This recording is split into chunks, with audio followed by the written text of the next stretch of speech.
America के भाषाविद थे और इनका जो भाषा विकास का सिद्धांत है वो LAD कहलाता है, यानी लैंग्वेज एक्विजिशन डिवाइस, जिसे हम हिंदी के अंदर भाषा अधिग्रहण सिद्धांत कह सकते हैं। अब क्या हुआ कि जब ये पढ़ते थे नोम चॉम्स्की, तो उस समय उन्होंने स्किनर की एक बुक पढ़ी थी। अब स्किनर महोदय ये कहते हैं कि बच्चा जो कुछ सीखता है वो पुनर्बलन से सीखता है, यानी आप उसे पुनर्बलन देते हैं तो ही वो सीखता है। और इस चीज़ को उन्होंने चूहे के ऊपर प्रयोग करके दिखाया था। लेकिन नोम चॉम्स्की ये अमेरिका के भाषाविद थे, इन्होंने उस चीज़ को नहीं माना और इनका ये कहना था कि हमारे मस्तिष्क के अंदर एक काल्पनिक डिवाइस होती है, यंत्र होता है, जिसे इन्होंने LAD नाम दिया, लैंग्वेज एक्विजिशन डिवाइस। और उस डिवाइस के माध्यम से हम भाषा को सीखते हैं, पुनर्बलन के माध्यम से नहीं सीखते। यानी इनका ये कहना था कि हमारे मस्तिष्क के अंदर ऐसा ढांचा बना हुआ है कि वो हमें मदद करता है किसी भी भाषा को सीखने में। और ये डिवाइस पशुओं के अंदर नहीं होता है, हमारे अंदर होता है, इसलिए हम भाषा को सीख सकते हैं, हम किसी भी भाषा को सीख सकते हैं। और हमारे मस्तिष्क के अंदर एक ग्रामर का ढांचा विकसित हुआ होता है, जिसे इन्होंने यूनिवर्सल ग्रामर नाम दिया था। ये भी आपको ध्यान रखना है, ये सिद्धांत भी इन्हीं का है। तो कहने का मतलब जो है, जब नोम चॉम्स्की की बात आती है तो नोम चॉम्स्की के दो सिद्धांत आपको याद रखने हैं। एक तो LAD, इसकी फुल फॉर्म भी आपको याद रखनी है, पेपर के अंदर आ सकती है, और दूसरा यूनिवर्सल ग्रामर। ये दोनों सिद्धांत इनके हैं, जिसके अंतर्गत ये बताते हैं कि भाषा सीखना जो है, ये प्रवृत्ति व्यक्ति के अंदर जन्मजात होती है, इनेट होती है, बाहर से नहीं आती है। जैसे जैसे बच्चा बड़ा होता है वो अपने आप भाषा सीख जाता है।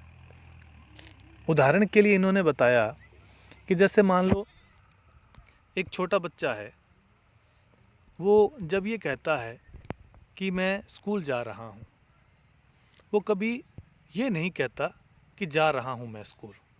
हमने उसको ये चीज़ सिखाई नहीं थी, लेकिन उसके मस्तिष्क के अंदर एक यूनिवर्सल ग्रामर यानी एक ढांचागत विकास उसके अंदर पहले से है, और उसी के कारण वो अपने आप भाषा को सेट कर लेता है, अपने आप भाषा को सीखता है। यानी भाषा सीखना एक जन्मजात प्रवृत्ति है, बाहर से पुनर्बलन की आवश्यकता नहीं होती, ये नोम चॉम्स्की ने कहा है। इसी तरह एक आपके सिलेबस के अंदर विचारक है, जिसे वाइगोट्स्की कहते हैं। वाइगोट्स्की जिनका नाम है, ये रशिया के विचारक थे, रूस के विचारक थे, रूस के साइकोलॉजिस्ट थे, और बहुत ही कम उम्र में इनकी मृत्यु हो गई थी। इनका जो दिया हुआ सिद्धांत है वो कहलाता है ZPD। तो ZPD से कौन संबंधित है, अगर ये पूछा जाए तो आप वाइगोट्स्की का नाम लिख सकते हैं, और ZPD की फुल फॉर्म भी आपको याद रखनी है। ZPD की ये रशिया के साइकोलॉजिस्ट थे, और बहुत कम उम्र में इनकी मृत्यु हो गई थी, और बहुत कम उम्र में ही इन्होंने एक बहुत ही महत्वपूर्ण सिद्धांत दिया, जिसे हम बोलते हैं ZPD, जिसका फुल फॉर्म हम कह सकते हैं जॉन ऑफ प्रॉक्सिमल डेवलपमेंट। तो ZPD जो था, ये इनका दिया हुआ सिद्धांत था।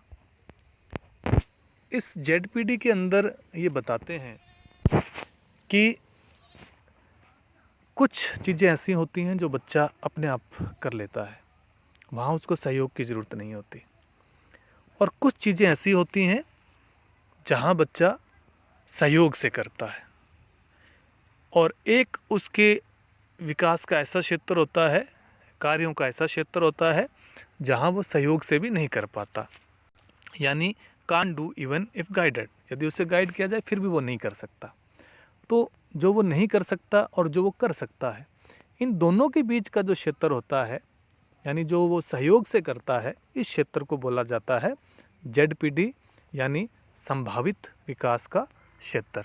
तो ये डायग्राम भी आपको बना के आना है अगर ये आता है एग्ज़ाम के अंदर।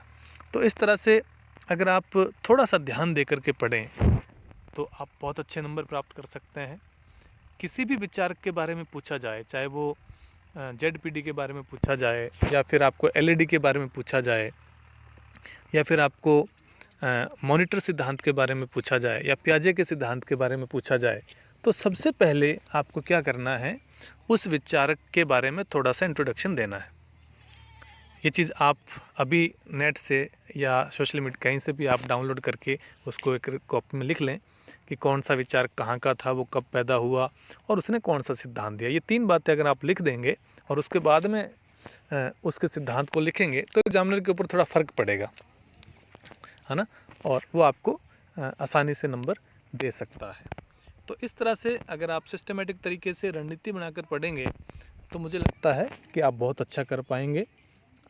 टाइम बहुत कम है, मेरी तरफ से आप सभी को अग्रिम शुभकामनाएं।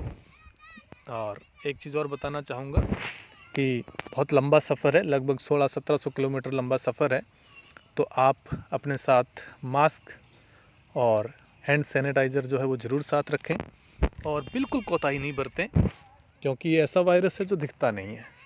तो इसलिए हमें वायरस से बचना है। आप सभी को मेरी तरफ से अग्रिम शुभकामनाएं।